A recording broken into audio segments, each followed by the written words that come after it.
Hey there guys, so in today's video we're doing a bit of something different. We're just going to do the top 5 reasons that I think that gamers achievement hunt in video games. And this is going to be more from an Xbox player's perspective, because that's my current console generation that I play on and have played on for the last, I don't know, 15 years also. I do apologise, I am a bit run down at the moment. You may hear my voice, I sound a little bit like a really stupid version of Darth Vader, where I sound very monotone and my voice isn't kind of all there 100%. I'm ill, basically. I don't know where I've caught it from, but I was terrible yesterday. I'm getting a little bit better today. I'm hoping by tomorrow, by the time this video goes up, I'll be feeling a lot better. I even debated not uploading at all and just saving you guys the hassle of listening to me sound like this until next week. But I didn't want to miss an upload. I didn't want to let you guys down. So I figured we'd do something like nice and easy. Top 5 reasons why I think gamers achievement hunt. So it's going to be from an Xbox player's perspective, from someone who's been achievement hunting now semi-seriously for the last 5 or so years. It's probably more than that now, but these are my top 5 reasons. Obviously in the comments, let me know what you think of them. Let me know what you think the reasons are that other people achievement hunt, or why you achievement hunt. And I guess we'll get into the first reason now.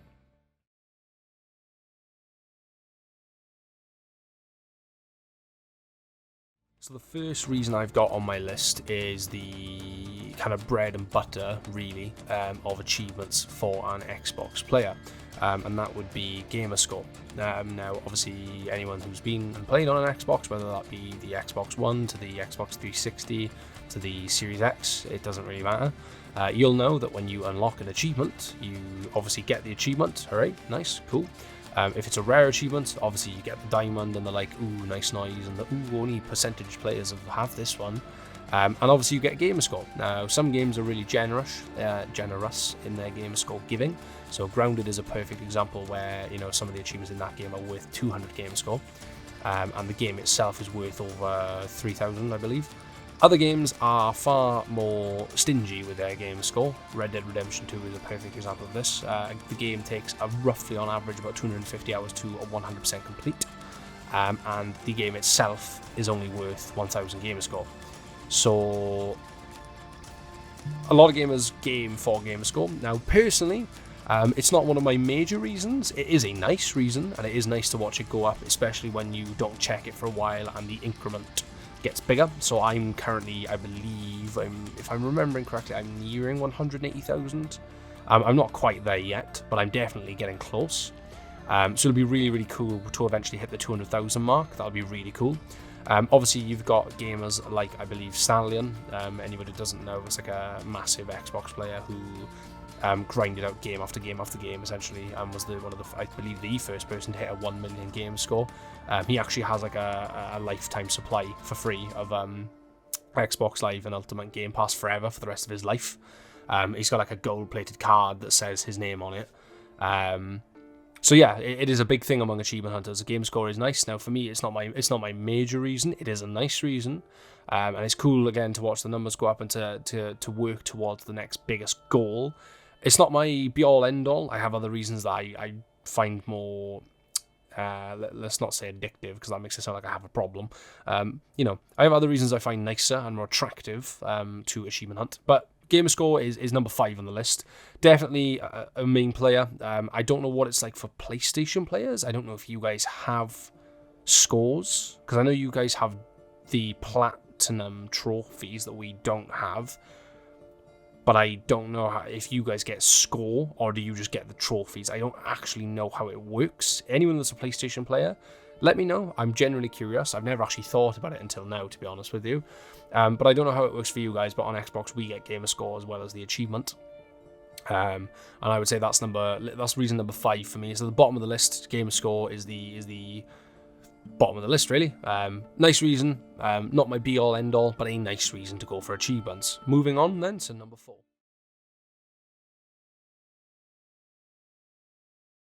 So reason number 4 is satisfaction.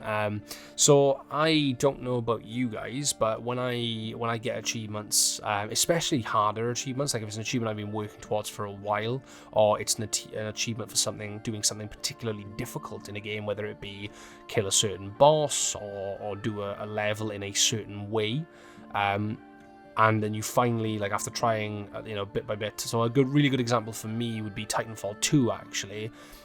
With the achievement which is Becomes the Master, which is to run the Pilot Gauntlet and place top 3 on the leaderboard in-game.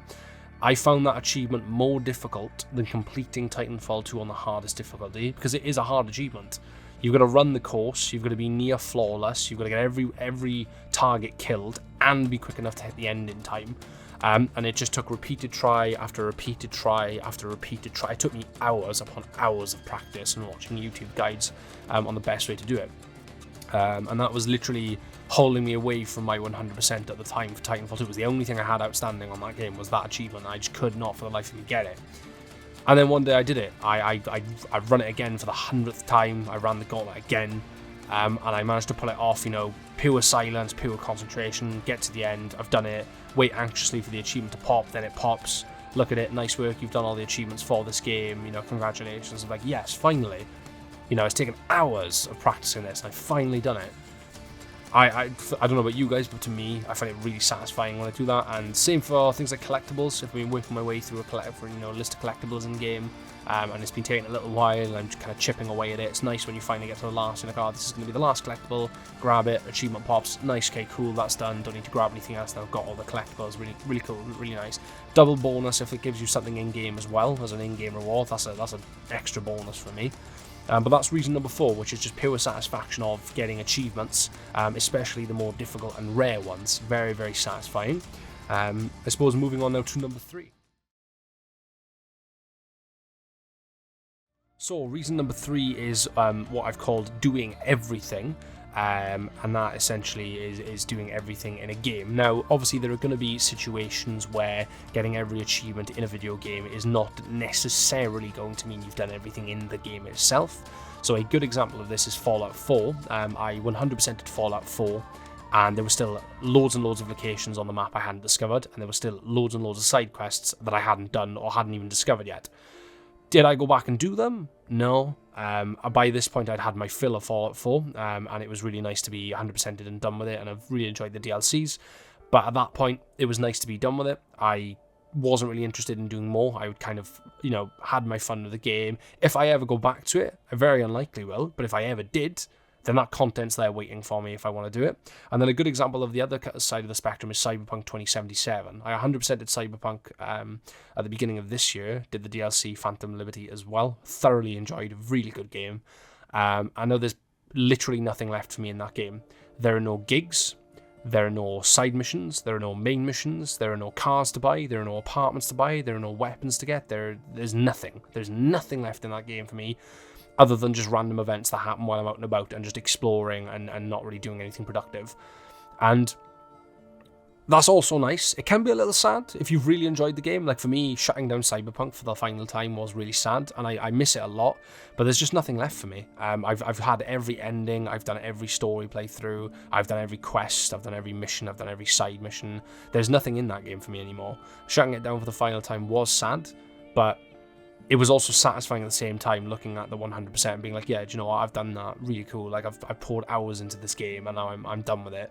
Like it feels good. It's nice to do everything, and it's also that you're getting the most out of your games because you're 100%ing them, so you're getting the most out of what you've paid for, which is another upside of it as well. It's really nice to know that you've done or nearly done everything in a game, and you've gotten your money's worth essentially.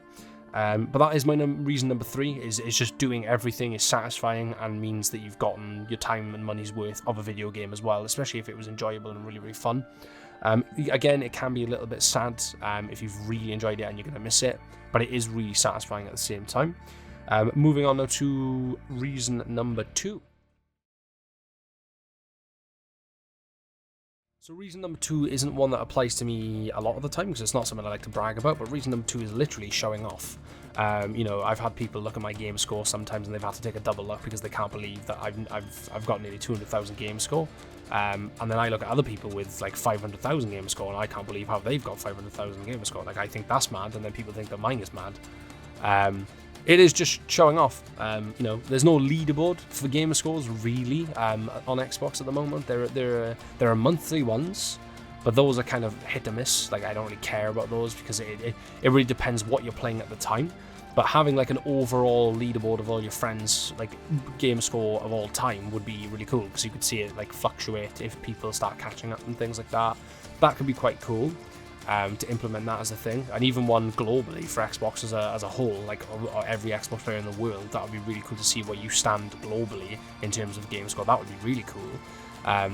But just being able to kind of not show off in a cocky way, but like show off as in a, you know, it's kind of an achievement. Like, yeah, you know, I've got nearly 200,000 game score, or I've got 500,000 game score. Yeah, you know, I poured hours into my video games. I've tried really hard to get some of these achievements, and you look at the achievements as well, and if they're like 0.10% unlock this and stuff like that, then you know this person isn't messing around, and they've tried. If they're really difficult, then they've tried really hard to get them. But that's reason number 2. There's not a lot to say about reason number 2. You know, you guys get the gist of what, you know, just showing off who's got the biggest, you know, who's got the biggest dick. Basically, is a dick measuring contest. Essentially, it's not something I do. I don't show off my game score like a proud badge or anything. But if someone brings it up, then I generally just go through the games that I've played and just say like, yeah, I've 100% of this, that, and the other. Haven't done this, that, or that one, but I'm trying to. And I'm just kind of go through which ones were my biggest game score ones and which ones weren't.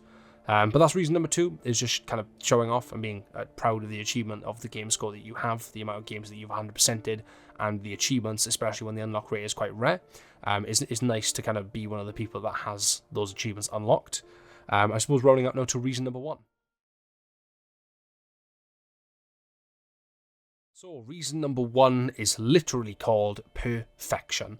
I don't know about you guys, but I am a perfectionist, which can be both a good and bad thing in all aspects of life. As someone who studied graphic design, I'm never really happy with what I've done. I'm never really happy with any video I upload, to be honest, but I can't spend forever on every video, otherwise you'd never have any content to watch. But it comes into it as well with my games. You know, I'm a big believer in perfection, and I understand that setting that standard isn't always a good thing. But when it comes to video games, I don't think it's that much of a problem. When I hit that 100% mark, it does give me a sweet boost of serotonin and dopamine, and it is really, really, really just, you know, satisfying, I guess. And it's nice then to be able to move on to the next thing as well. So you guys will remember in the previous video that I mentioned about Assassin's Creed Valhalla and how I can't wait to be done with that now because it's been taking me a while. I still haven't finished it. I just haven't gone back to it, which is not good because I'm currently trying to round out Grounded, and I know for a fact within the next week or two I will be playing Space Marine 2, and that is going to suck up all of my time. I'm also potentially looking at the Outlast Trials as well because they look quite fun, and a friend does want to give those a go with me, so I may be looking into that as well. But Valhalla still isn't done, and I haven't played it for like 3 or 4 months, and I really should get it done and get it uninstalled off my Xbox so I can have my 100 and something gig back. But that is reason number 1 is genuinely just perfection. It's nice seeing the 100%. It's nice seeing all the achievements ticked off. It's nice seeing a row of games all at 100% completed. Obviously my achievement list does not look like that because I've had so many breaks from different games and swapped over, so there's a lot of like 70, 80, 90 percentages in my my lists, which I really need to kind of aim to get rounded off. Maybe next year I'll make a rule where I won't buy a single game at all. Like I will not install a single game and only play the games that I currently own instead. That would be an interesting challenge actually. Like if I potentially start at January 1st, set myself the target of like see how many games I can 100% in a year and see how long I can go without purchasing a new game or installing a new game off Game Pass and see how long I can do that for. That would be quite an interesting thing to look at maybe. Maybe I'll do that as like a diary thing, and then at the end of the year put a video up at the end of 2025, maybe. But that's reason number 1. It is generally just perfectionism and getting the sweet 100% and knowing everything's done. And having that essentially on record as a big 100%. You've done it. Good job. Now on to the next one. But those are my 5 reasons for why gamers achievement hunt. Now I know not all of these are going to suit other people. There may be other reasons as well. I just thought these were the top 5 in my opinion.